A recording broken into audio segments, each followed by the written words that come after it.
दादा आज न्यायालयात सुनावणी पार पडणार आहे. कुठपर्यंत प्रकरण आलेलं आहे आणि काय अपेक्षा आहे? आरोपी नंबर 1 ची बेल ॲप्लिकेशन आहे इथं आणि त्यावर 12 डिसेंबरला सुनावणी देखील झालेली आहे.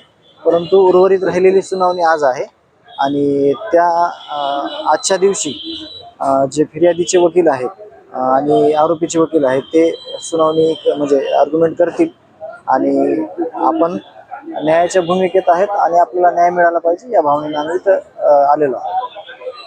न्यायालयाकडनं काय अपेक्षा आहे? नाही, आम्हाला न्याय द्यावा एवढीच अपेक्षा आहे. आम्ही सगळ्या ज्या सिस्टीममधल्या SIT असेल, CID असेल, मुख्यमंत्री साहेब असतील किंवा न्यायालय असेल यावर विश्वास ठेवून आहेत आणि आम्हाला त्यांनी न्याय द्यावा.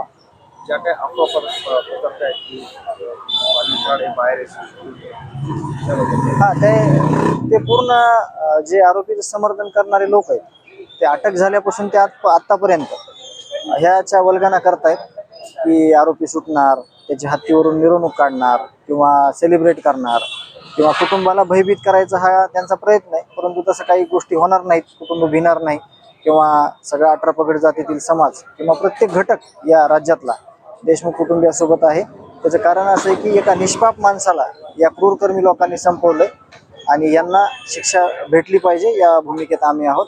आणि ते न्यायालयानं मुख्यमंत्री साहेबांना ठरवलं पाहिजे की ज्या अर्थी आरोपीचं समर्थन करणारे लोक असं बोलतात की आरोपी सुटणार, तर त्याचं कायदा किती कडक आहे किंवा कायद्याची काय कारवाई आहे ते मुख्यमंत्री साहेबांनी त्या समर्थन करणाऱ्या लोकांना आणि आरोपीला दाखवलं पाहिजे.